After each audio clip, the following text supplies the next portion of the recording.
প্রচণ্ড গরমে যখন কিছু খেতে ইচ্ছে করে না তখন দুপুরের ভাতটা তৃপ্তি সহকারে খাওয়ার জন্য আমরা নিত্য নতুন রেসিপির খোঁজ চালাতেই থাকি। আজকে আমি আপনাদের সাথে দারুণ স্বাদের একটা মাছের ঝোলের রেসিপি শেয়ার করব, যেটা পূর্ববঙ্গে বিখ্যাত কাসন পোড়া মাছের ঝোল নামে পরিচিত। নমস্কার বন্ধুরা, আমি বন্দনা আপনাদের সবাইকে মিঠাই ম্যাজিক সব কিচেনে আন্তরিকতার সাথে অনেক অনেক স্বাগত জানিয়ে শুরু করছি আজকে একটা দারুণ স্বাদের মাছের ঝোলের রেসিপি শুরু করার আগে একটা অনুরোধ করব, যারা এখনও চ্যানেলটা সাবস্ক্রাইব করেননি প্লিজ চ্যানেলটা সাবস্ক্রাইব করে পাশে থাকুন নিত্য নতুন রেসিপি ভিডিও দেখার জন্য। চলুন তাহলে রান্নাটা আজকে শুরু করে দিই। পুরো ভিডিওতে সাথে থেকে দারুণ স্বাদের এই মাছের ঝোলের রেসিপিটি দেখে নিন। প্রথমে একটা কড়াই বসিয়ে দিয়েছি গ্যাসে। কড়াইটা খুব ভালোভাবে গরম হলে দিয়ে দিলাম মাছ অনুযায়ী সর্ষের তেল। 4 টুকরো রুই মাছ আমি রান্না করব, তার জন্য 3 চামচ মতন সর্ষের তেল এখানে দিয়ে দিয়েছি। তেলটা খুব ভালোভাবে গরম হলে ওপর দিয়ে একটু লবণের ছিটা দিয়ে দিলাম, তাতে মাছটা কিন্তু সুন্দরভাবে ভাজা হবে। মাছ উল্টানোর সময় ভেঙে যাবে না, তেল ছিটে গায়ে আসবে না। লবণ হলুদ মাখিয়ে রাখা মাছটা খুব ভালোভাবে এপিট ওপিট ভেজে নেব। যতক্ষণে মাছ ভাজবো ততক্ষণে মাছের জন্য যে সামান্য মশলাটা ব্যবহার করব সেই মশলাটা তৈরি করে নেব। অন্য একটা ওভেনে আমি একটা ছোট কড়াই বসিয়ে সেখানে 1 চামচ মতন কালো সর্ষে নিয়ে নিয়েছি। সর্ষেটা খুব ভালোভাবে মুছে, মানে গায়ে ধুলো থাকে সেই ধুলোটা পরিষ্কার করে কড়াইতে দিয়ে শুকনোভাবে নাড়াচাড়া করে নেব।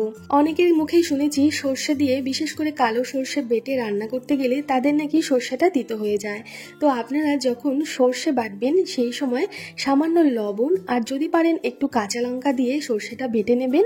খুব বেশি বাটবেন না, চেষ্টা করবেন 1 বাটা বা 2 বাটা, মানে শিলনোড়ায় বাটলে আমাদের বলে 1 ডলা দিয়ে সর্ষেটা যদি বাটা হয় তাহলে কিন্তু সর্ষেটা তিতো হয় না। দেখুন আমি সামান্য লবণ দিয়ে সর্ষেটা কিন্তু একটু ভেজে নিলাম। পূর্ববঙ্গের লোকেরা সর্ষেকে কাসুন বলে, সেই থেকেই কাসুন্দি কথাটা এসেছে। কালো সর্ষে দিয়ে আমরা কাসুন্দি বানাই, যেটা বিভিন্ন রেসিপিতে আমরা ব্যবহার করি। শাক দিয়ে, উচ্ছে ভাজা দিয়ে খেতে ভীষণ ভালো লাগে।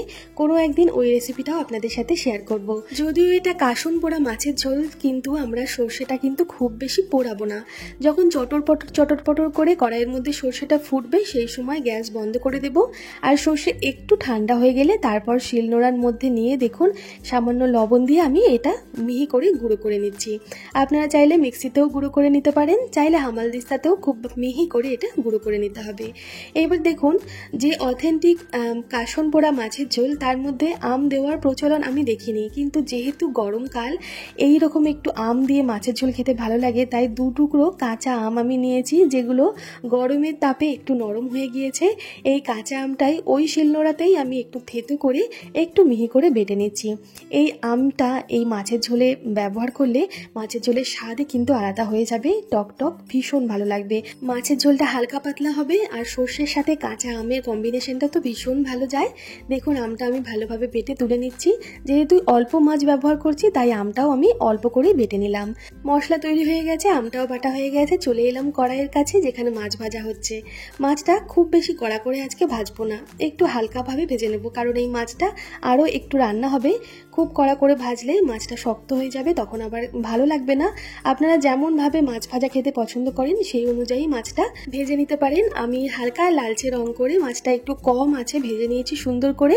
মাছ ভাজা তুলে যে তেলটা থাকবে কড়াইয়ে, ওই তেলে প্রথমে ফোড়নে দিয়ে দেবো একটু কালো জিরে। 2 হাতের মাঝখানে কালো জিরেটা নিয়ে একটু ডলা দিয়ে দিলে ফোড়নে কালো জিরের স্বাদ ভালো হয়, গন্ধটাও ভালো হয়। কাঁচা লঙ্কা দিয়ে দিয়েছি পরিমাণ মতন ফোড়নে। এইবার যে মাছগুলো আমি ভেজে তুলে রাখলাম ওই মাছগুলো আবার দিয়ে দেবো তেলের উপরে। তারপর একটু নাড়াচাড়া করে এখানে যে মশলা, এখানে হলুদ নিয়েছি 1 চামচ মতন হলুদ, বা রান্নায় যতটা হলুদ লাগবে সেই হলুদটা জলে গুলে দিয়ে দিলাম তেলের উপরে। এইবার এই তেলের উপরেই দিয়ে দিচ্ছি একটু লবণ। লবণটা বুঝে শুনে দিতে হবে। আমরা কিন্তু মাছ ভাজতেও লবণ দিয়েছি, সর্ষে বাটার সময় লবণ দিয়েছি, তাই লবণটা রান্নাতে বুঝে দিয়ে দিলাম আম বাটা। এবার সব কিছু খুব ভালোভাবে কষিয়ে নেব, যেভাবে পেঁয়াজ আদা রসুন বাটার সাথে আমরা মাংস কষাই, মাছটাও এই হলুদ লবণ আর এই আম বাটা দিয়ে খুব ভালোভাবে কষিয়ে নেব। একটা সময় দেখা যাবে কষাতে কষাতে তেল সুন্দরভাবে ছেড়ে দেবে। তারপর এখানে আমি পরিমাণ মতন জল দিয়ে দেব ঝোলের জন্য। আপনারা একটু সময় নিয়ে রান্নাটা মিডিয়াম টু লো আছে করবেন, দেখবেন খেতে ভালো লাগবে। আগে আমি আম মাছের রেসিপিও আপনাদের সাথে শেয়ার করেছিলাম, অনেকটা একই রকম রেসিপি। সেখানে অনেকেই বলেছেন পেঁয়াজ দিলেন না মাছে। অনেক মাছ আছে, অনেক রেসিপি আছে যে সমস্ত রেসিপিতে পেঁয়াজ কিন্তু খাটে না, বিশেষ করে টকের সাথে, মানে আম যেহেতু যেহেতু টকের সাথে পেঁয়াজটা একদমই ভালো লাগে না। গরমকালে এরকম হালকা পাতলা ঝোল খেতেই কিন্তু বেশ ভালো লাগে, আপনারা একবার বানিয়ে দেখবেন। দেখুন মাছ ভালোভাবে কষিয়ে আমি ঝোলের জন্য একটু গরম জল দিয়ে দিয়েছি, যতটা ঝোল রাখবো। ঝোলের সাথে মাছটা খুব ভালোভাবে ফুটিয়ে নেব বা সেদ্ধ করে নেব, ঢাকা দেওয়ার দরকার নেই, ঢাকা ছাড়াই মাছটা ভালোভাবে সেদ্ধ করে একসময় যখন ঝোলটা একদম কমে আসবে, মাছ সেদ্ধ হয়ে যাবে, নামানোর সময় হয়ে যাবে, সেই সময় এই যে সর্ষে ভেজে গুঁড়ো করে রেখেছি সেই ভাজা সর্ষের গুঁড়োটা দিয়ে আরও 1 মিনিট সময় মতন ফুটিয়ে গ্যাস বন্ধ করে কড়াইতেই ঢাকা দিয়ে মাছের ঝোলটা রেখে দেবো। কড়াইয়ে যে গরমটা থাকবে সেই গরমেই মাছের ঝোলটা আরও কিছুক্ষণ রান্না হবে। সর্ষে পোড়া বা সর্ষে ভাজার যে গন্ধ সুন্দরভাবে মাছের ঝোল মাছের সাথে ভালোভাবে মিশিয়ে যাবে। তারপর একটু ঠান্ডা করে এই কাসুন পোড়া মাছের ঝোলটা গরম ভাতের সাথে পরিবেশন করব। আপনারা একই পদ্ধতিতে এই রুই মাছের জায়গায় কাতলা, বাটা, চারাপোনা এইসব নদীর জ্যান্ত মাছ দিয়ে এই রেসিপিটা আপনারা কিন্তু বানিয়ে দেখতে পারেন। যারা যারা বানিয়েছেন তো জানেনই এর স্বাদ কেমন, আর যারা বানাননি অবশ্যই এই গরমে একবার পূর্ববঙ্গের এই বিখ্যাত রেসিপি কাসুন পোড়া মাছের ঝোলটা বানাবেন আর কমেন্ট করে আমাকে জানাবেন কেমন লাগলো।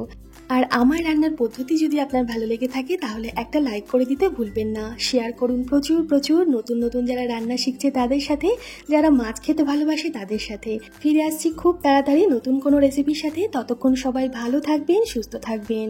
ধন্যবাদ।